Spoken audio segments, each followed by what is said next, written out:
Hello and welcome to another Arsecast Extra, as always, with James from Gunnerblog.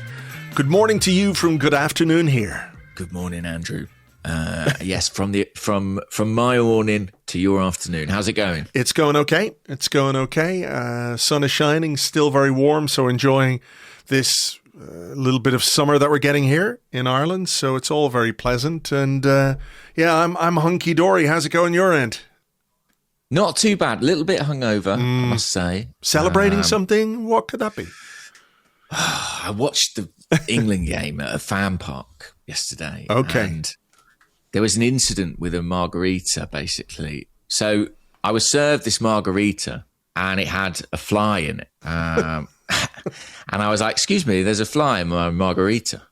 And I thought they'd make the drink again. But what they did as a sort of recompense is they poured half of it away and just filled it up with tequila. And they were like, that should disinfect the drink. Right. And I was like, thank you, I guess. And then basically drank basically about a pint of tequila, essentially. And yeah, I do feel slightly worse for wear today. But I did enjoy the match. So, okay. You know, swings and roundabouts. You've got to take the rough with the smooth then. I guess so. I was waiting for something a little more traditional. You know, the waiter, there's a fly in my soup kind of gag here. But No. This is how they do things in America, I gather. It's an unconventional way of dealing with a problem. I mean, they probably say, what's the logic? Like, the fly is on the top of the drink, right?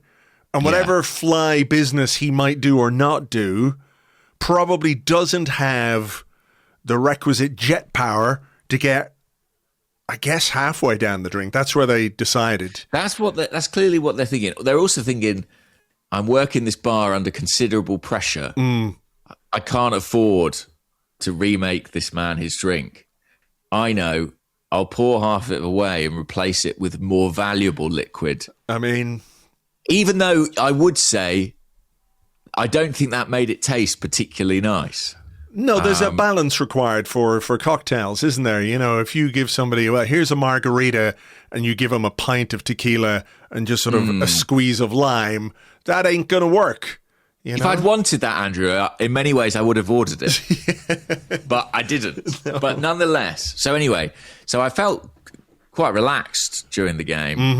But then over the course of and because the game was quite early, it was sort of like a lunchtime. No, it was like 4 p.m. Not here, it wasn't. But anyway, 4 p.m. And then the problem was I stopped drinking after the match, after a couple more sort of regular margaritas. But then by the time I went to bed, my body was very much rejecting the poison I'd put into it. Unless it was a trace of the fly. Well, that's what I'm thinking. Maybe it's the fly that's got to me. That's what I'm thinking now. What's the Brundle fly thing from that film about the fly? I can't remember the name of it. What's it called? Oh, yeah, the fly. I think it's called A Fly. The bus that wouldn't slow down. Yeah, maybe that's what it is. You've got fly DNA now. Can you see in all kinds of different directions? Yes, I can. I'm sorry and to I'm tell you. I'm hovering above the ground as we speak. But sorry. I daren't go back and tell them this because they'll hold me down and inject tequila directly into my veins. To cleanse you properly. They only have cleansed you. Well, that's an experience, certainly. What was it like in the fan park? Like, what was the mix of fans? Because like here I was out in town last night having a bit of dinner before coming home to watch the game. There were so many Norwegians in Dublin last night. It was crazy. It was crazy. Vikings they were invading. They were everywhere. All in very good spirits, I have to say. So was it like a mix of English and Norwegians and neutrals? Kind of, and it wasn't immediately apparent who was who because the national colours have a lot of crossover. Yes. There was a lot of red and white, which made me feel very at home. But I think it was about an even split. But I think the neutrals probably were siding more with Norway. I don't know if you're aware, but sort of Erling Haaland has become I heard, a kind of darling of the American public. So they were all Team Holland for this particular until game. he got substituted off, at which point I guess everyone jumped Viking longship to the English. Well, I mean, it was a very interesting game, don't you think? It was, and there had quite a lot of Arsenal involvement as well. Yes, Declan Rice started the game. Was that a good idea? I don't think so.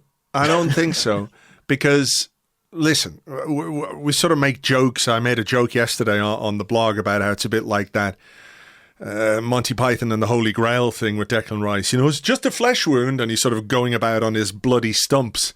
But, you know, physically, he did not look right at all. There were reports pre-game, of course, that he'd been suffering with illness. Thomas Tuchel said after the game he was basically in bed for 3 days before playing. And he looked okay sort of when the ball was in the middle of the pitch and he didn't have to move too much and he was sort of popping passes off here and there. But when I saw him take a bad corner and then take another bad corner, I was like, something really is not right here. Like, my guess is he just did not want to sort of overextend, you know, for fear of the Gary Lineker fear. You know what I'm talking about? The follow through, you know? Of course. Well, yeah, I believe, I don't know if this has been stated publicly, but the suspicion was food poisoning. Probably got a fly. Well, this is it. You know what margarita. He needs? Pint of tequila. That'll sort him right out. But yeah, he looked a shadow of himself. And there have been kind of injury-related reasons for that of late. But you had the illness on top. And the heat as well. Yeah. The humidity that they were playing in. I'm not sure that was a great idea. And he came off after 45 minutes, as did Noni Madueke, who started for England on the right-hand side, ahead of Bukayo Saka. What do you... Sorry, go on. I was going to say Saka and Eze both came on at half-time. Yeah, I was going to ask, like, to what extent do we take the starting of Noni Madueke in games like this as evidence that Bukayo Saka is really struggling with injury? Well, I do think you're getting a little bit more rotation, in inverted commas, in this World Cup than we've seen in previous ones, because it's bigger and there are more games to negotiate. And I think we're seeing some bigger stars sit out the odd game here and there, particularly those who have been nursing injuries. So it's not quite as straightforward as you pick your best 11 every single match, which is what you normally do in a tournament like this. I think it shows that they're having to be a bit careful with him. I mean, there's no doubt Tuchel likes Madueke and has picked him several times throughout his reign and consistently throughout his reign, and clearly sees something in him that he really finds valuable and useful. But yeah, I do think it suggests that Saka is not at 100%.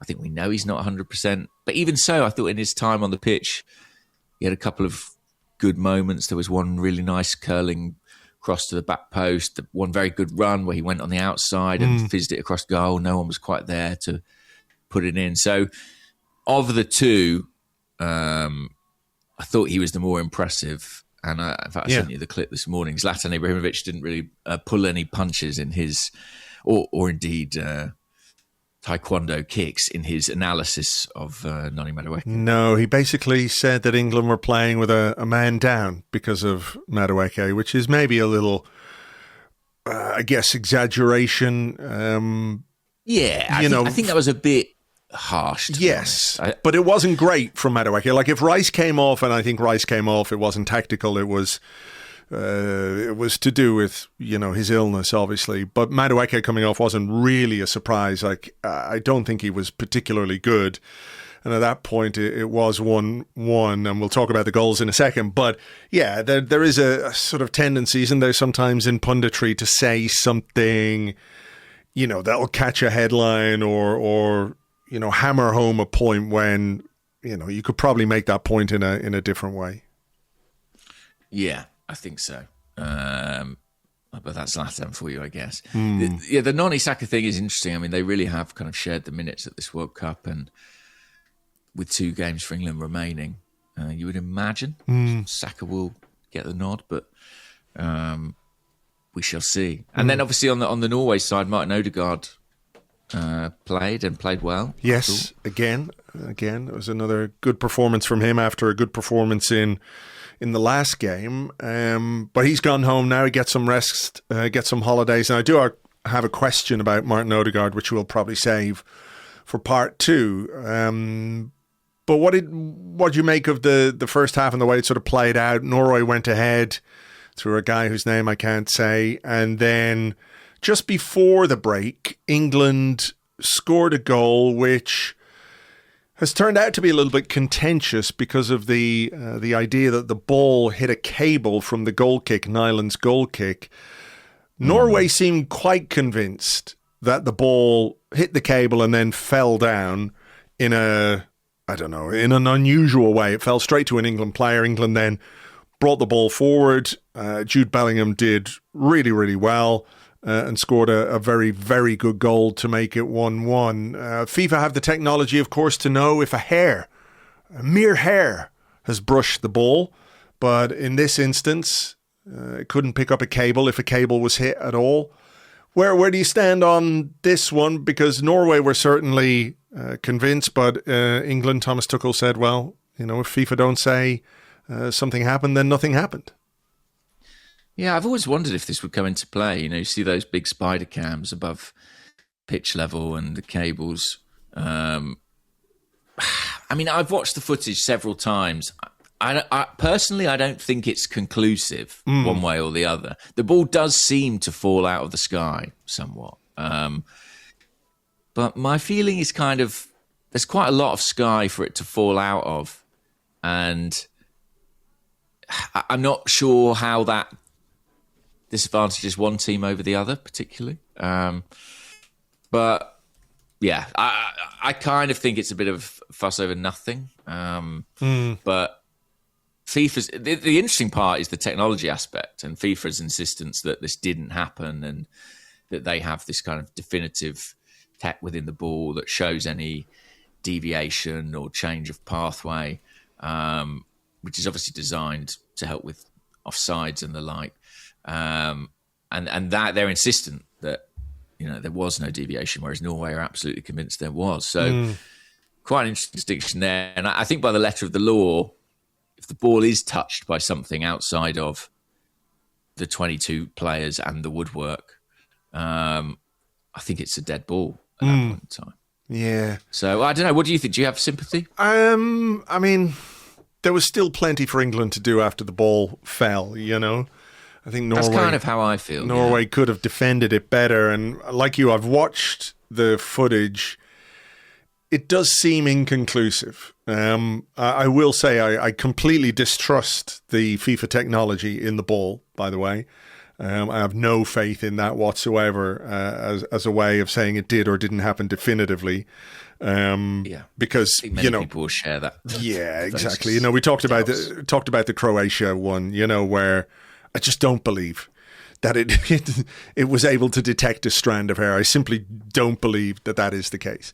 So in this instance, I'm not inclined to take FIFA at their word. But I think, what's maybe a more interesting part of the discussion from a footballing perspective anyway is the opportunity Norway had at 1-0 before this even happened to make it 2-0. They had a break. They went through on goal. I think it was Alexander Sorloth, who had to make a pass to Erling Haaland, who would have had a one-on-one chance with Jordan Pickford, which, given the way he's been scoring in this World Cup, you would back him to put away. But, they made a mess of that one, didn't they? I think they made a real mess of that chance to make it 2-0. Yeah. I mean, he must be a confident boy, Sorloth, to think, I reckon I'll take this on myself rather than simply playing in Erling Haaland. I think the adopted Norwegians around me were very frustrated by that one. Yeah. That was a big moment.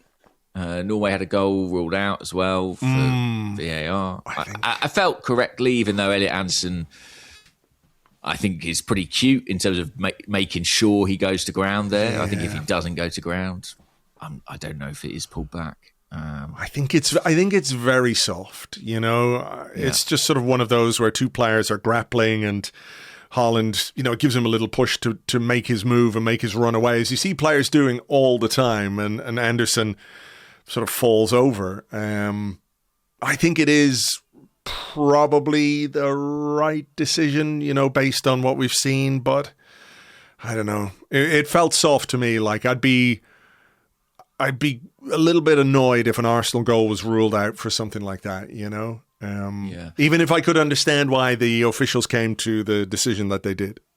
Well, you may have to prepare to be quite annoyed next season, Andrew. Yeah, I think so. I've got a feeling. Call me a crazy conspiracy theorist, but I've got a feeling we may see that happen to Arsenal once or twice next year. Yeah. Well, once it happens to everyone else, really by the way, once it happens to everyone else, that's fine, I guess. Okay, yeah. We'll see. Eventually it might. Yeah. But, I thought Norway played really well. And I must say, throughout the game, I was in sort of WhatsApp dialogue with various people back home, including yourself. And I think Norway were on top, particularly in the second half of normal time. I really thought at one stage, if there was a winner, I only really saw it coming from them. But I think England are just very fortunate they have in Jude Bellingham a player who really does have a remarkable knack of making match-winning, goal-scoring contributions. I think I sent you a text last night just saying he is so good. Like in the sort of that hypothetical game of pick any player in the world to join Arsenal. You can have one, right? And I think most people are going to go well, I'll have Mbappe. That'll do me. Bellingham would be really high on my list of players that I would sign for Arsenal if I could. That kind of magic signing. I think he really is exceptional. You can tell me, I did see stuff doing the rounds today, articles from people who said he shouldn't be brought to the World Cup because he's too decisive a character, or divisive a character, I should say. He's very decisive as well. He was very decisive yesterday, wasn't he? And he's been decisive in this tournament. Was that 4 goals, 5 goals so far? I think it's 5 or 6. Yeah, I think so. From midfield as well, when the leading scorers are your Mbappes and your Kanes and your Messis, etc., etc. 5 goals from midfield is a really brilliant return. Obviously got the goal that won it for England. I think there were shades, weren't there, of Mikel Merino, who we'll talk about in a moment. Reacting. 6 goals. Sorry, 6. Jude Bellingham, 6 goals. Wow. He's sensational. He's a sensational player. I just can't believe any self-respecting England fan who's also a journalist could make the case that England would be better off without Jude Bellingham. That seems to me to be insane. Insane. I don't get it, England have a lot of good players, but he's in the top tier, and I cannot understand how anyone would think England would be better without Jude Bellingham.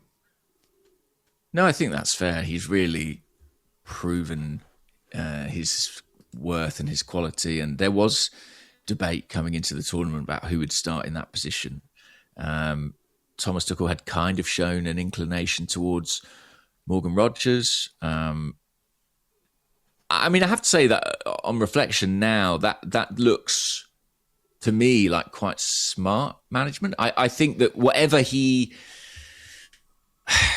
I think Thomas Tuchel has sort of lit a bit of a fire under Jude Bellingham, and that I think some of the media narrative around Jude's certainly been unfair, but I think not making him an automatic pick looks to have brought the best out of him. And actually, there was interesting kind of more creative tensions between manager and player last night. I don't know how closely you followed this, but Thomas Tuchel was quite critical of England's performance and said, we lacked quality, this wasn't good enough, we were a bit lucky tonight. And Jude Bellingham was asked about that again in the immediate aftermath of the game, and clearly sort of exhausted and emotional. Jude Bellingham slightly bit back at that suggestion and said, look, this was a really hard game and you can't always play good football. Many people are extrapolating that to sort of mean, there's trouble in the camp. But actually, I do think that little bit of friction between Bellingham and Tuchel has been very productive thus far. And sometimes you need a bit of that. So, yeah, I think he's been superb. I think I think Erling Haaland was asked about him and said he's maybe the player of the tournament. There's some stiff competition because this is a tournament where a lot of the biggest stars have actually showed up and produced. But yeah, if he takes England to a final, first World Cup final since 1966, it's going to be difficult to argue with this case that he's putting together. He's been superb. And not just in goal scoring, that's worth saying too. Like in the course of the game yesterday, Tuchel actually explained afterwards, he started as a 10, he played as then a left 8, then he moved into like a right 8-10. He played like 3 different midfield roles in the course of 120 minutes. He's made some big defensive contributions as well, made an amazing interception against Mexico, which along with the 2 goals kind of completed a hat-trick of sorts. It was a goal-preventing challenge. He's a superb athlete and superb footballer. We had him at Arsenal for a meeting when he was leaving Borussia Dortmund. He did a bit of a tour of many, many clubs, kind of exploring what his next choice, his next decision might be. I'm not sure it was ever massively realistic or anything that ever developed or advanced, but we did have the conversation with him. And I would have absolutely loved that. But I think he's a guy with quite a clear career plan. And I think Real Madrid was probably always... Real Madrid and Liverpool, I think it was between at that time. Right. And he went for Madrid. Chose the right club, I think. So a big win for England. Norway a bit unlucky as well, though. Like you say, in the second half of... the second half, they hit the bar. Pickford was beating all ends up as well, wasn't he? So there was, I guess you have to ride your luck a little bit along the way. But the goal that England did score, like I said, it had shades of Mikel Merino, who came off the bench for Spain against, why can't I remember who Spain played? They played, I want to say Portugal. No, that was the first one that he scored off injury time. And this game only happened a couple of days ago, so I really should be able to... Belgium! That's it. I knew it was a European country. Yes.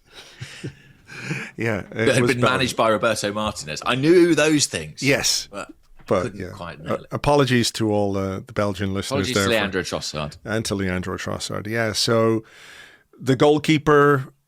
at fault. This was a really interesting one, wasn't it? Where Courtois, the game at 1-1, and Courtois has an injury in the second half. And I think what he said afterwards was the injury would have I could have played on, but the injury would have prevented me from taking goal kicks and stuff. Got to get back to the good old days, where the centre half, if the goalkeeper can't do it, the centre half steps up and boots the ball down the pitch. You don't see much of that these days. Centre halves, they do take goal kicks, but they pass it 3 feet to the goalkeeper and play it out from the back, instead of fucking wellying it over the halfway line. But he obviously, the Belgian manager, Rudi Garcia, chose to make a change, and he brought on Senna Lamens, the Manchester United goalkeeper.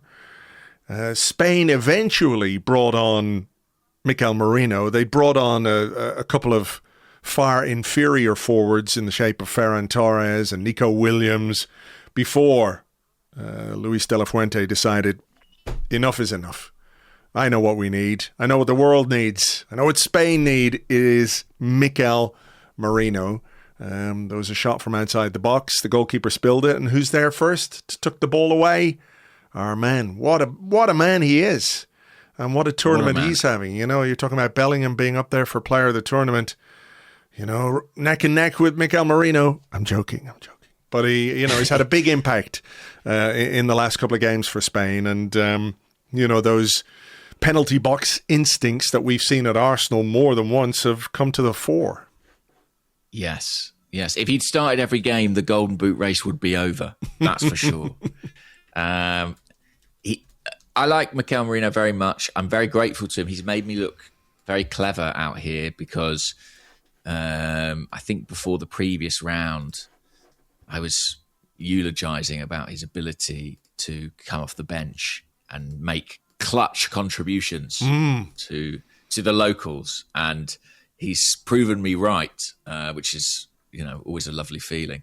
He is so good. I mean, I spoke about Bellingham having that knack of being in the right place, the right time, anticipating, understanding where the ball's going to be, where it's going to drop, having that nose for goal. Merino has all those qualities too, and the way that he's kind of blossomed into this impactful goal scorer, there is a kind of a correlation as well with when he switched into that centre forward role at Arsenal, and that really does seem to have elevated his attacking instincts and helped him discover new parts of his game. So it's an incredible weapon for Spain to have in their arsenal, to have Merino on the bench and know you're bringing on someone with that game intelligence to make that kind of impact. And also that composure. I mean, this was another good finish. It's not just that he gets in the right place at the right time, it's that he finishes so well when he gets there. No, he's just, he's such a, I don't know. I know when he arrived, there was a bit of skepticism about like whether or not he was the kind of midfielder that Arsenal needed. And maybe that's a conversation that's still, not without some merit, right? But I think over time, people have grown to appreciate what, I think he is a really, really good footballer. He can do a great job for us in midfield. If you think about, was it the first goal we scored against Spurs in the North London derby last season, the Leandro Trossard goal, and it's a pass over the top from Mikel Merino, so there are elements to his midfield play which are very helpful and very useful as well. But that spell up front where we needed somebody to do a job and they asked him, or they decided that he was the guy who was going to do it. And I remember having the conversation with you after the Leicester game, where we were sort of, I guess, a bit dubious about this idea that was doing the rounds that Merino wasn't told that he was going to be playing there. Because it goes against pretty much everything we thought we knew about Mikel Arteta, about how prepared he is and how organised he is. And Merino himself said afterwards, they only told me on the day or just before I was coming on that I was going to do this, etc., etc. But I think he is just such a good pro, seems like such a good guy as well, but the perfect teammate. I don't know if you watched, I mentioned this on the Arsecast on Thursday with Kaya, but if you've watched the little documentary that Arsenal put together about Mikel Merino and his injury, it's really well worth watching. But, you just can't help but like him as a guy, as well. So he's the all-round package, I think. A really good footballer, very versatile, can make contributions whether he's playing in midfield or up front. He's gone away to Spain. I think even the hardest Arsenal hearts, would have found it difficult not to be anything other than absolutely delighted for him and the contribution he's made, particularly after, missing the second half of the season for us. And, you can't help but think but wonder, would a couple of the games that we played in that second half of the season have gone a little bit differently if we'd had Mikel Merino as an option, So I'm, really, really happy for him. I think he's a great guy and a great player. Yeah, and it's exciting to imagine what we might see from him next season. And I agree. I think he's a really able midfield player, but I've almost come to think of him differently, like as a kind of unique specialist in a way. Almost like a joker card that you can play at times because, he's able to find space and opportunities that other players seemingly can't. And so much of that is in his head because we know he's not necessarily the most rapid. It's his intelligence, his understanding, his reading of the game. And that's why a lot of his teammates think, he might be a coach one day because he sees the patterns, he sees the spaces. Yeah. In that documentary, there's a bit where he's talking about how when he watches the games, or when he was watching the games, he was trying to watch it with, I think he said, with a manager's head. on. So when he goes down to the dressing room at halftime, he can tell the players what he's seeing from whatever angle he's sitting at, in the stands. And that's really informative about, what kind of a character he is. But he also said at the same time, there's part of you that is experiencing it like a fan. He was talking about the West Ham game, and he was like, when you're on the pitch, when something like that happens, it doesn't feel the way it feels for us as fans watching from afar, right? Because you're involved in the action and you're not experiencing the same level of emotion. And he said, I kind of understand now what it's like for the fans, because he was just sitting at home nervous and screaming at the telly and all that kind of stuff. So to sort of have those two hats on where you're trying to be analytical and you're trying to impart what you've seen for the benefit of your team. When you go down, you say, listen, the fullback is doing this, or there's a bit of space here or there. And Trossard has often spoken a bit like that as well, hasn't he? When he comes onto the game, he sort of analyzes the game state and then sees where it is that he can make an impact. But I thought that was fascinating, for a player to then go, oh, fuck, now I really know what it's like for the fans when they're going through it. And that, that West Ham game was one where we definitely went through it. Just a bit. Yeah, just a bit. Can I ask you, Andrew, you mentioned your skepticism about FIFA's in-ball flight technology. Sure. Do you have any sympathy? Do you have any? Yeah. Do you give any credence to the kind of conspiracy theories around FIFA and Argentina's continued good fortune? Maybe. I think I was very invested in that Egypt game, I have to say. I thought the disallowal of that second goal was it denied the world one of the great World Cup goals. Mm-hmm. I think by the letter of the law, can you say it wasn't a foul? Probably not. Was it worth going all that way back to disallow a goal like that? I don't know if another team would have got that decision. Mm-hmm. That would be how I think about it. Maybe Portugal might have got a decision like that, because I think we know, on top of all the other terrible, reprehensible and disgusting things that Gianni Infantino is, he is a star fucker of the worst kind, right? He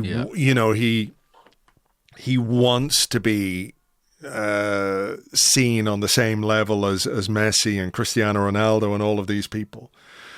So I don't know if I can verge completely into conspiracy, but I do think that Argentina were given decisions that maybe other teams would not have gotten. I also think Egypt didn't get the same level of, what's the word, VAR interference ahead of the winning Argentina goal, because I think the one about Salah, I don't think it's a penalty.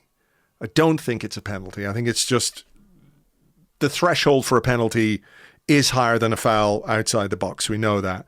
What I do think was a foul was Alexis McAllister on, I can't remember the name of the Egyptian player, but as he's running into the box, he pulls him back. It's a foul off the ball. And if you're going to go all that way back to deny Egypt one of the great World Cup goals, then I don't know why the same rules don't apply to Argentina. Or, maybe I do know why the same rules don't apply to Argentina. Is it something that concerns you, or is it something you think England are going to have to contend with? Because obviously... I was going to say, it's starting to concern me now. I've got a semi-final to consider. Well, this is it. I mean, listen, England versus Argentina is a hell of a fixture. For a World Cup semi-final, there's history galore, right, which we don't have to go into, but is it something that you, as an England fan, are going to be hyper-attuned to or hyper-aware of now when this game takes place? Is it when it's Wednesday, isn't it? The England-Argentina game. Like, I saw people complaining about some of the decisions in the game last night, like the penalty that England were awarded, which was then overturned. Like, let me ask you this. It's England versus Argentina. It's the 113th minute. It's gone to extra time after a thrilling 3-3 draw in normal time, which has left, everybody else highly entertained. And Enzo Fernandez does what Jed Spence did and steps in front of Ezri Konsa and goes down, and the referee points to the spot. Do you think there's going to be a VAR review? Do you think that's going to get overturned if it's the exact same incident? Or are you worried? I'm worried. I think where I'm at is, Gianni Infantino is going to want to see Lionel Messi take that penalty. Oh, so at England. If it's given, so at England, given the way he's been missing them in this tournament, Yeah, I think I'm backing Pickford in that one, but we'll see. I don't know about that, but he could put it over. Yeah, I'm kind of not by nature a conspiracy theorist, but I'm sort of at the point where I think if you are a conspiracy theorist or believe in the Argentina conspiracy, I'm sort of at the point where I have empathy with that. I can see where you're coming from, certainly. Did you see any of the game last night? I just wondered what you thought, if you saw it, of the Braille and Bolo red card. I saw little clips. I didn't see the game because it was on too late. It was on overnight here. So So basically, he was booked earlier in the game. He was booked earlier in the game. He was on a yellow card. Switzerland had just equalised to make it 1-1 with Argentina. And Braille and Bolo is seemingly fouled by Leandro Paredes, who kind of steams over towards him. There's a bit of contact, and a yellow card is given to Paredes, the Argentinian. But then the referee is called over to review the incident. And not only do they rescind Paredes's yellow, but they give a yellow for simulation to Embolo, who is then sent off. Yeah. And the debate around it is sort of whether that was a justified swing. Now, my view, and I don't know how much you've seen it is simulation. Mm-hmm. I've seen the incident. It's a dive. It is a dive. Yeah. It's more obvious than Jed Spence's, I would say, in terms of throwing his leg out to initiate the contact. But the compelling sort of discussion that I've seen unfold is it simulation which in that part of the pitch would bring about a yellow card in ordinary play if witnessed first time, or would a referee simply just wave play on? I thought, I think that's the tricky thing. Like, by all means, rescind the yellow card, but I think flipping the yellow card for it to result in a red, that is a big call. Big call. I mean, it is 100% a dive. There's no two ways about it. It's a silly thing to do when you're on a yellow card. Totally agree with that. Yeah. I just wonder, does it open a Pandora's box of some kind where I didn't think VAR could overturn or could get involved on yellow cards? That's new. Right. That's new. So does that mean every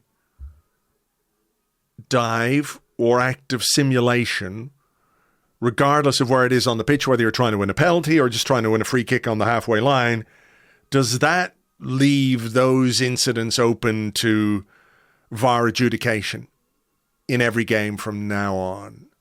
Because I think if the ref sees it, if the ref sees that as a dive in real time and gives him a second yellow card, there could be no argument whatsoever. I don't think, regardless of where it is on the pitch.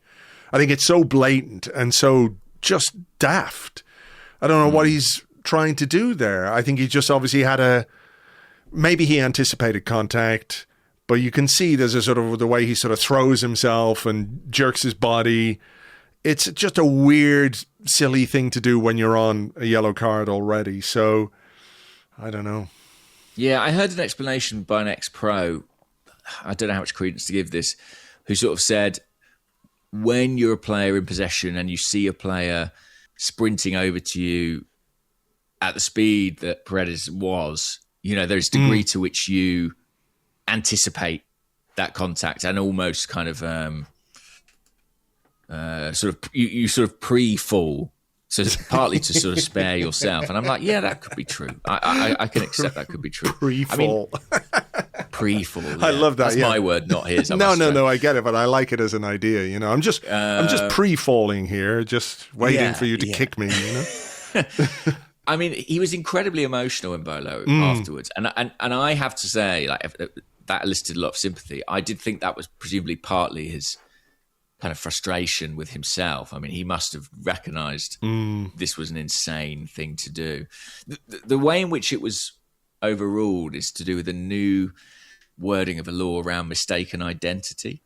So there has been VAR for cases of mistaken identity previously, but before the World Cup, that was expanded to include situations where a player was booked, but the offence was in fact committed by the other team. So, yeah, I don't know if we'll see more of it moving forward. But listen, again, in isolation, I think you can make a justification for the official's course of action. And like you say, it was simulation and it was foolish on the part of the player. But I just think in the context of the wider discussion around Argentina, it just feels a little bit spicier. That's all. Okay. Well, listen, they did make their way through thanks to a brilliant goal from Julian Alvarez, linked with a move to Arsenal, linked with a move to this parish. Hell of a goal to put Argentina ahead, and they got a goal to wrap it up through Lautaro Martinez as well. So we've got some interesting semi-finals. England, Argentina, that's a hell of a game. Spain versus France, William Saliba's France, that's a hell of a game. Big Arsenal interest in all of those games, apart from, of course, Argentina, the only team without any real Arsenal interest. Until the Alvarez deal goes through, Andrew. Yeah. So you're saying it's happening. Exclusive. Aggregate this. Aggregate this, guys. No, but I do think that we talked about it a little bit last week. I sort of don't necessarily have the kind of, what's the word? I'm not sure I would write this, but I'm happy. I'm just telling you guys, right? So it's fine. It's just between friends. Just me, yeah, exactly. But like, I don't rule it out. Don't rule it out. I think there's an awkward situation there, isn't there, with him wanting to go to Barca and Atleti being unwilling to deal with them, certainly at the level that they've come in at. A part of me wonders if a kind of a third option might be a amenable solution to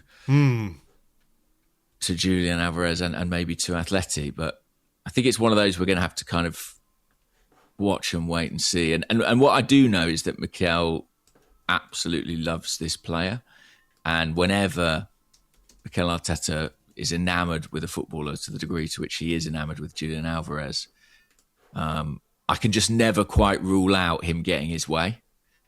Even if I think it's practically in terms of the money and what it would cost and what it might mean for our forward line as well, there are very, very, very significant hurdles to be cleared. Sure. So this is a bit like you don't rule it out, but it is the Dumb and Dumber.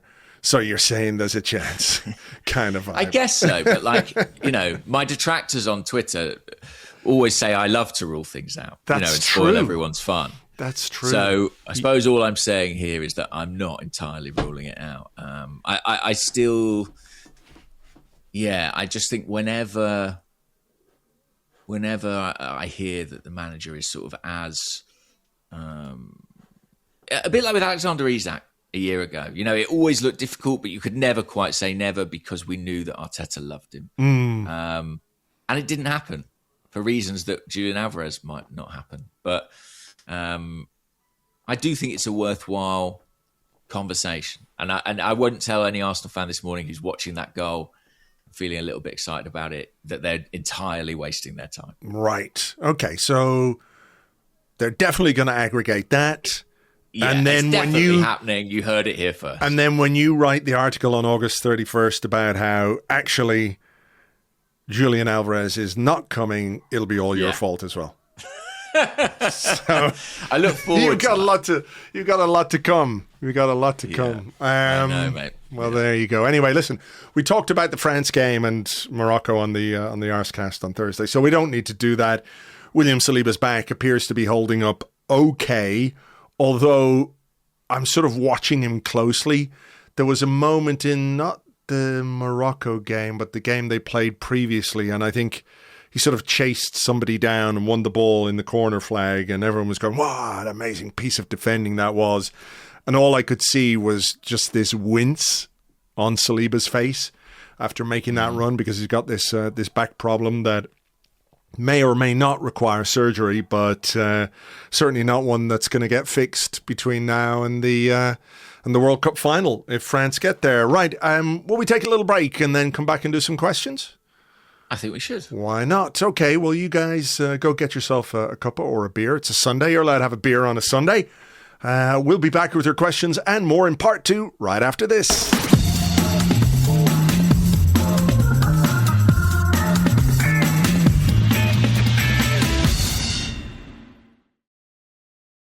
Welcome back to the Arsecast Extra. This is part 2 of the show where we answer the questions that you sent to us on Blue Sky at gunnerblog.bsky.social and at arseblog.com.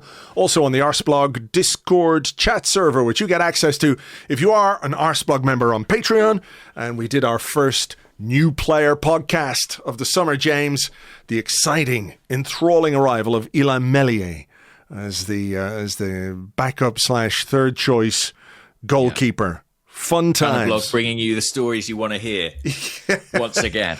Oh, fucking Gunnerblog wrote about it and then it happened. Fucking Gunnerblog ruining our goalkeeping whatevers. If you just hadn't reported it wouldn't have happened.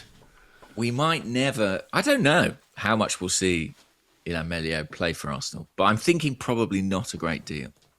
Well, I mean, it all depends on what happens with, with Kepa. That's true. That's the main focus this summer. Mm-hmm. Can we keep Kepa? I know. But those fans who are sort of like, when are we going to do our business? I don't think they've been sated by the arrival of Ilham Meslier on a free transfer. I don't think so. Okay. Not quite yet. Not yet. Actually, there was a question about transfers, which we might as well do first. I do have the Odegaard question, which I want to do, but seeing as we've talked about transfers and the timing of deals, on the Discord, Sky Major 73 asks, or says this, Arteta said the following about this transfer window in the post-PSG presser. He said, if you want to reach another level, we're going to have to show that ambition because we are way more capable of doing it, but it demands to be very, very ambitious, very fast, and very smart. We may well be ambitious and smart, but we definitely don't appear to be very fast. Mm-hmm. Do you think he will be frustrated at the lack of moves both in and out so far? Probably, because that's the kind of guy he is, I think. And because he's kind of the necessary friction in a lot of these conversations, always pushing for more, agitating for more. I think he probably will because he's so demanding. But yeah, as you were reading that quote, I was like, okay, this all sounds good. Then you got to very fast and I was like, I bet there was someone upstairs in the club who was like, I wish he hadn't said that. I wish he hadn't said that. Yeah, very smart. Good. Yeah, like it. We can do that. Very ambitious. Yes. Very fun. No, he said that. For fuck's sake, Mikel. He said the F word, for fuck's sake. I mean, we're not we haven't been super quick off the mark. But then, and I feel like I might have everyone shout at me if I say this, but has anyone? Like, isn't everyone kind of a little bit beholden to the World Cup and what that does to the transfer window? I know City bought Elliot Anderson, for example. Sure. And he did his medical in the States and it all got sorted. But, I mean, that is the exception rather than the rule, I think. It's quite rare to see a transfer of that size completed during a tournament. Yeah, a lot of, anything really that has been done has been non-World Cuppy, Indeed, yeah. Jeremy Monga signing for Manchester City, for example. Mark Cucurella maybe going to Real Madrid as one. But Cucurella went to Real Madrid. That was a big deal. But by and large, things are on pause. I mean, think of Leandro Trossard, for example. We've reported fee agreed, but it's kind of in a holding pattern. Well, perhaps not. Now Belgium are out. Yeah, true. We may get some news on that. But, yeah, I think Arteta will be frustrated because I think that's who he is. And I actually don't think anyone around him in seriousness would want it any other way. I think that the demands he places on everyone around him are a big part of what's made Arsenal successful. And I think we as fans particularly should want him to be pushing for more and demanding more from the club, from the owners, because it means good things for the football club. But I don't think he'll be tearing his immaculate hair out quite yet. Yeah, still time. Still time. There's only a week. I mean, we've talked about the World Cup a lot as an obstacle and a barrier and what it does to the time frames. But there's only a week left of it, Andrew. Only 4 games left. And 6 games. Or 5 games. Is it? I don't know.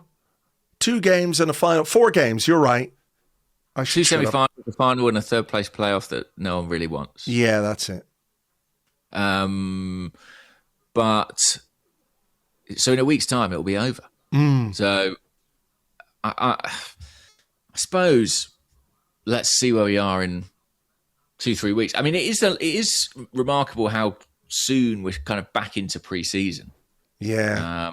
There's a training camp, isn't there, this week? The players are going to Marbella, I believe, a warm weather training camp. So we'll see who's there, see who's in the pictures when they emerge on the Arsenal website. Yeah, and then we're 3 weeks away from playing Girona, I believe. So is that the first? Is that the first? I think so, and then it's Dublin the week after. Right, I might be here for that. Yeah, but yeah, no panic for me yet on the transfer front. But it's certainly fair to point to what Mikel Artetas said and query whether we've truly been fast. I mean, also, let's be fair. When he says fast, what does he mean? Does he mean getting deals done early, or does he mean moving with alacrity at the appropriate moment in the window? Maybe not. I don't know. Spinning all the plates all the time. At some point, you've got to unspin the plate and put the plate on the table and serve up the transfer. I think that's what he's saying. I think that might be, but the plates are still spinning, aren't they? As far as we know, including the Julian Alvarez plate, presumably in the background. Yeah, exactly. That's a very small plate. Teeny. It's a side plate. It's a side plate. Let me ask you the Odegaard questions then. We had a couple. Daniel Constable on the Discord. How good was Odegaard against England? It was like watching the old Odegaard before injuries. I now think if an offer does come in, it has to be something very high, above the 60 million mark. What do you think?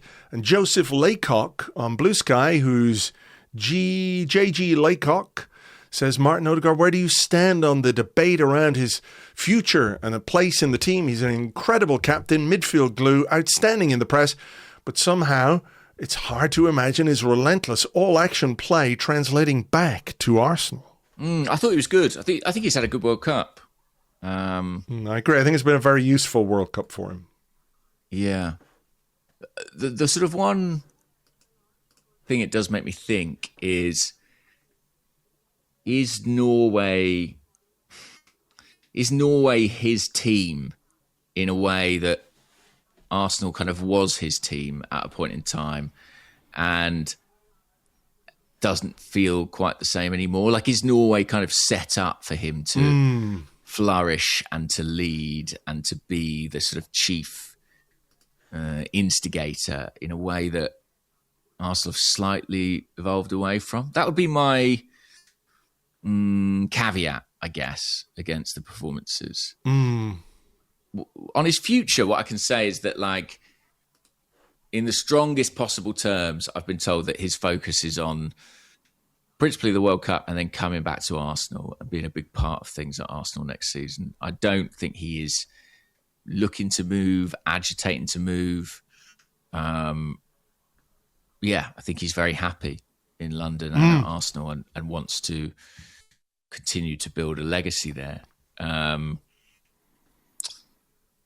Well, you know, obviously that's not entirely down to him. I mean, he's got a contract, but clubs do deals for players above their heads all the time. I don't necessarily see one developing or emerging for Martin Odegaard. I'm not sure. I slightly struggle with this conversation with, like, who that buyer is, like who that buyer would be. And that's not to necessarily be dismissive of what Martin offers. I don't see the obvious fit or the obvious place for him to go, who could invest at a level that would make it worthwhile for Arsenal. In terms of, like, what I would do, I feel very relaxed about it. Like, I can see the case that Martin Odegaard is 27, he'll be 28 in December. He's been a big part of things at Arsenal, but his body has let him down a bit in the last couple of years. You know, there is sometimes a necessity to cut ties with big names or beloved players to renew and refresh. And I think Odegaard, you could have that debate about and conversation. The counterpoint to that is this is a team that can lack creativity and technical quality. And I think few players in the squad bring that quite as much as Martin Odegaard. So, you know, would it be a mistake to allow him to leave at a time when his attributes are sort of precisely what we need more of in the squad? I think that's the strong counter argument when it comes to the prospects of selling him. I mean, I would not let him go unless there was, like, a ridiculous offer that we couldn't refuse. You know, right. And that's true of, almost any player, really. I've said I think the World Cup could be very useful for him. I think the issue or the issues around Martin Odegaard are nothing at all to do with his quality as a player or his talent or his ability. They've been entirely down to injury, where I think he has been negatively impacted by, a big ankle injury the season before last. And then last season, a couple of knee injuries, a couple of shoulder injuries. He did not have any kind of fluency or rhythm or form to produce the kind of football that we know he can produce. And I think, as you've said, we're a team that needs as much creativity and craft as we can get.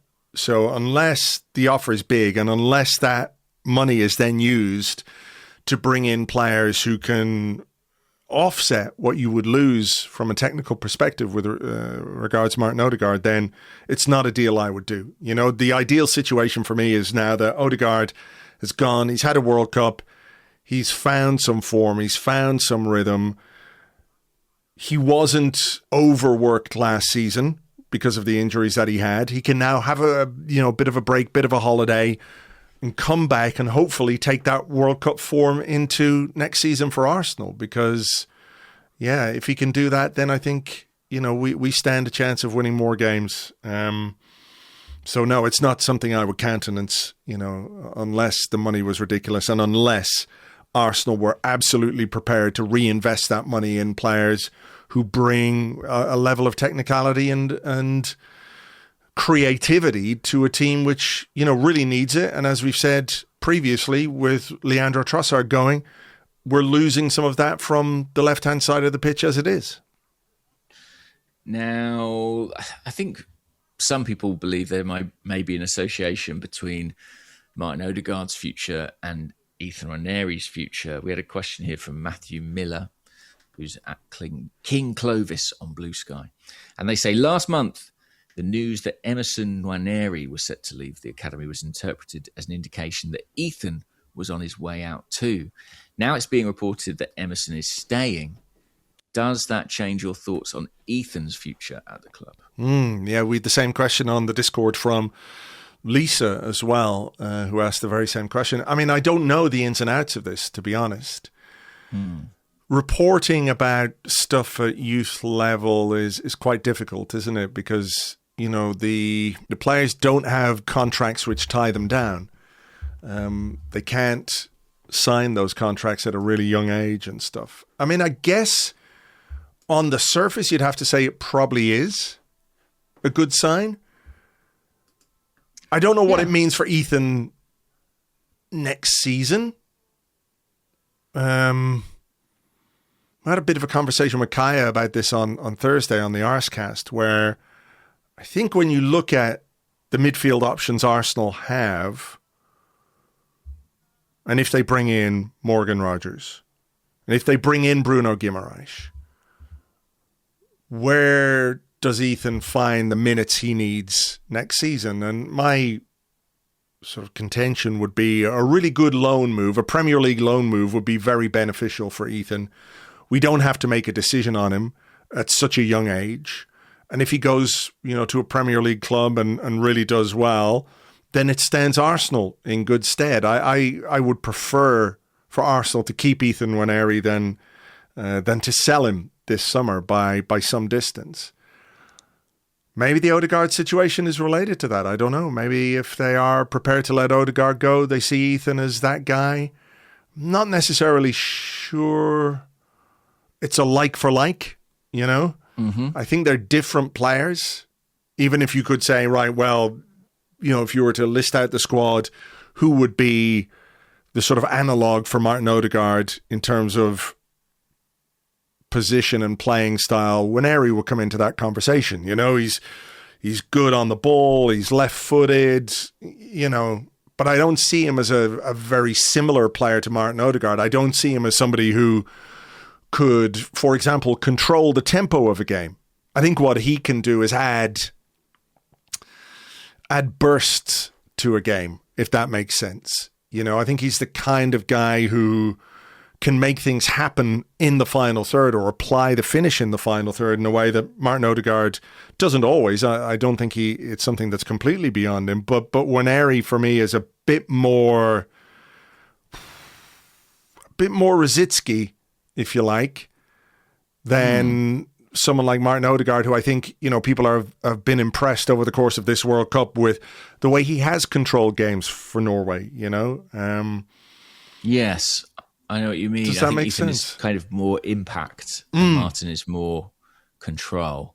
On this topic, I mean, listen, if Emerson Nwaneri stays with Arsenal, that's a really good thing. He's a very highly rated young prospect. A lot of people think he's going to be a very, very good player. And we don't want to be losing talented boys from our academy. What I would say is that I suppose it's a positive indication that the relationship with the family remains intact and professional. And, clearly there's no issue between Ethan's father, for example, who looks after and guides the two players' career, and the club, because he wouldn't agree to keep Emerson in the academy if he had serious concerns. But I also think that those people around Ethan will surely make their own decision for him individually. He's not going to stay somewhere just because his brother's there. Sure. And I'm not saying that to scaremonger, but, only because when you start listing those midfield options and you do add in people like Bruno or Morgan Rogers, I think it starts to look very, very crowded. I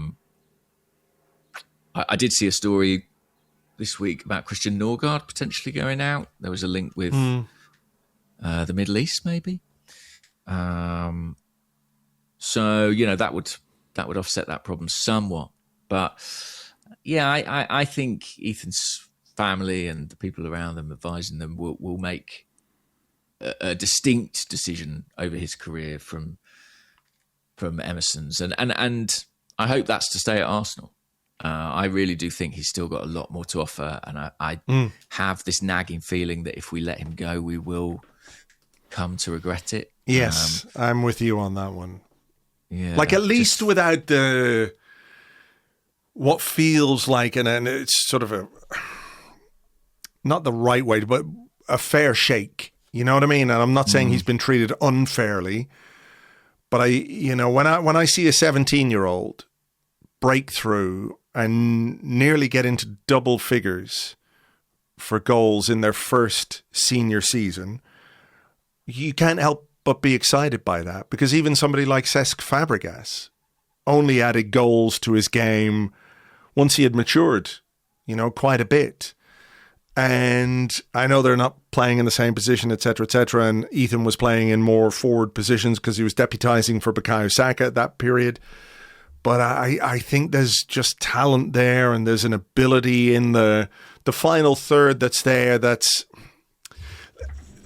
people, will say, and I understand it, even if I think, something you had said about where Arsenal see Ethan in the longer term was a more central player, right, than a winger. Mm-hmm.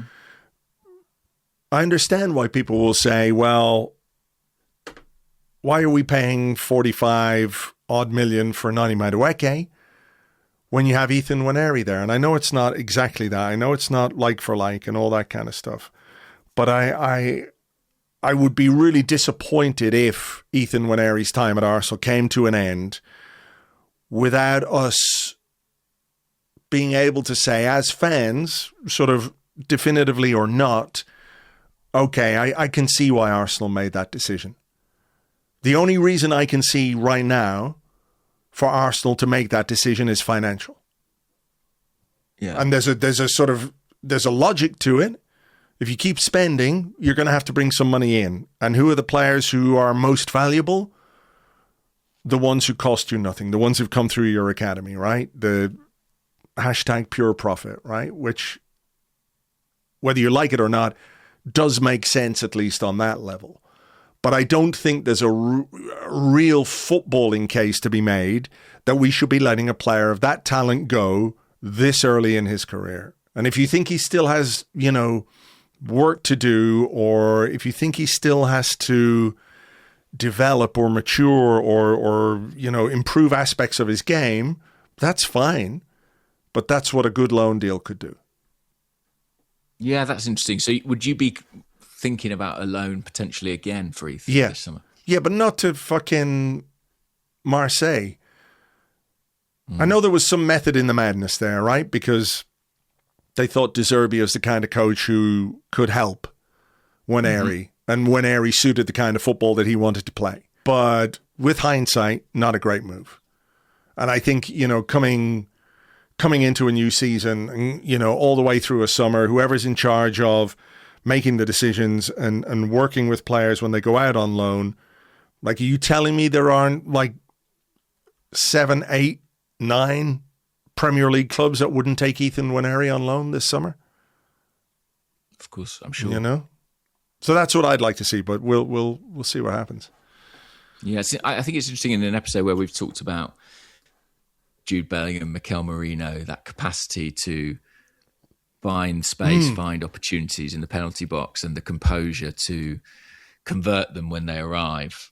I do think that's where Ethan really, really excels. He's got that ability, and it's quite rare. It's quite rare when you find it. So I think it's really worth trying to harness that talent and use it to our advantage. I mean, I have a slightly adjacent question to this, if that's all right, because there is, sure. I don't mean to say an elephant in the room, but there is maybe another consideration that we haven't really talked about. And, It's like, would the Ethan Nwaneri situation be different if there were no Max Dowman? And Rowan Patel on Blue Sky, who's at Gunnar Rohan, asks, Max is full-time this season. What are your hopes for him? With so many of our senior attackers going deep into the World Cup, he could be massive early on. How many minutes do you reckon he gets? And are we mainly seeing him on the right wing or more central? What a good question. I think Max is a little bit... I'm not going to say he's a problem for Ethan, because I do think they're very different players stylistically, and I think they can play together. But if they do see Max in a central area in the longer term, that might prove an obstacle for Ethan. And they clearly feel the need to sort of prioritise a pathway for Max. There is a bit of a pressure to do that because he's such a big talent and in such demand. And, doubtless Arsenal have made certain assurances over his involvement. So, I think that's a really interesting question. Maybe Arsenal do feel like they have to make a choice there. How much do I expect from Max next season?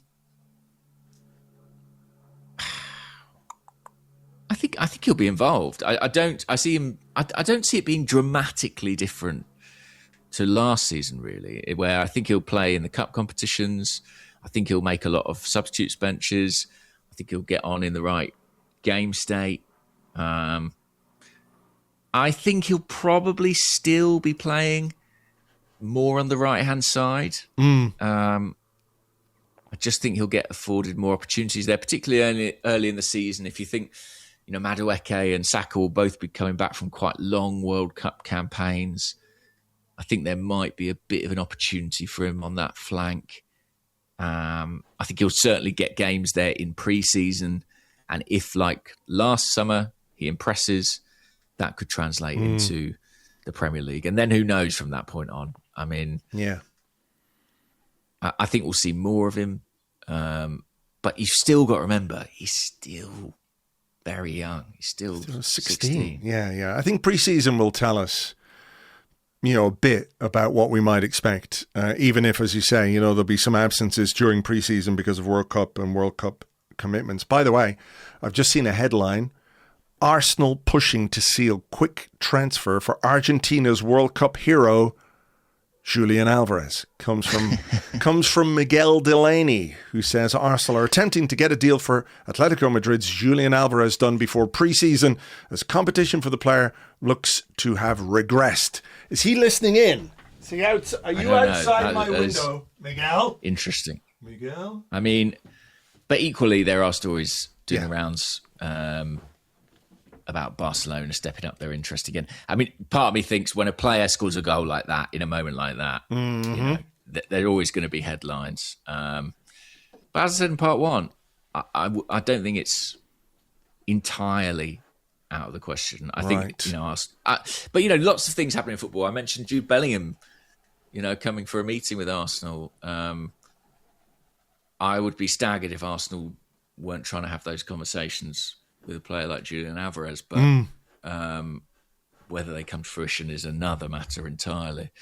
He's been very clear about his wish to join Barcelona, so that's the first major obstacle. Everywhere else will feel like sort of a letdown or a second choice or settling or something, won't it? And presumably that's a weird dynamic, isn't it?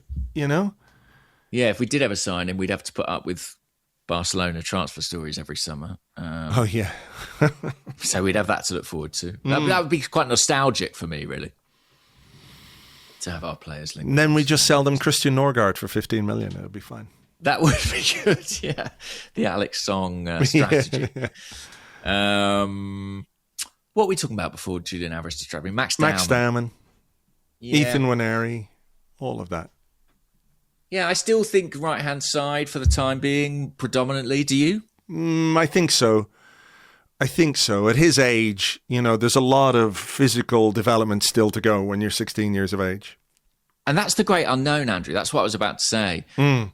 that's the thing that we won't have seen at close hand, and which we'll only get sight of in pre-season, which is how has his physical development accelerated, plateaued? Like, where is he at on that side of things? There's always one player, isn't there? Every summer he goes, like, he's 4 inches taller. Yeah. And there's only like 8 weeks between the end of the season and the start of preseason. You're wondering, where the fuck have you gone in 8 weeks? What's happened in 8 weeks? How have you got that much taller? How have you become like so hench in just 8 weeks? But, maybe there's a sort of finishing camp. I don't know. Indeed. And I think it's slightly uncomfortable, I guess, talking about the kind of physical development of a young lad like Max. But my perception is, my understanding is that people feel that he will actually be quite a powerful player as a full-grown adult. Like, he's quite a tall boy for his age. And I think there's a feeling that he will grow and fill out and become physically a real problem for Premier League defenders if he's not already. But the trajectory and the timing of that is probably much more difficult to anticipate. So you're saying he's going to be Arsenal's Jonah Lomu? Is that where we're going with this? He's going to be 6'6". You heard it here first. Aggregate that. Yes. Yes. No, but I'm excited to see Max again. I mean, particularly in pre-season, because that was such a thrilling part of last summer, wasn't it? Getting an opportunity to watch him and see him in a first-team environment, the degree to which he flourished. And obviously, the competitive season, we saw glimpses. He had a significant injury as well, which ruled him out for a number of months. I mean, that's my major hope. Let's hope he avoids that again. I don't think it did him any harm, really. Like, I think it kind of took him out of contention at a point in the season where it probably wouldn't have been hugely appropriate to be selecting him anyway. And he came back to score the Everton goal and be part of the title and all those things. I think him being out of the limelight for 6 weeks or whatever wasn't necessarily the worst thing in the world. But yeah, I hope he avoids that this year and he's able to be more consistently involved. Yeah. I think we kind of need to leave it there and get this out. But I did enjoy this question from Josh on the Discord. Yes.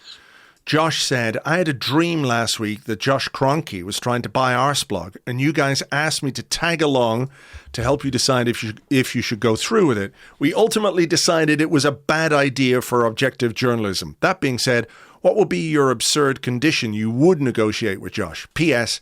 I am not Josh Kroenke. That was the bit I liked. Listen, Josh, show us the money. Yeah.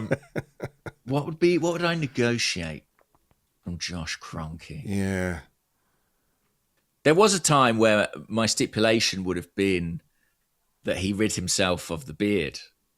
Did you think it was too long? Did you think, like, it was a good beard? This was like a lockdown beard as well, wasn't it?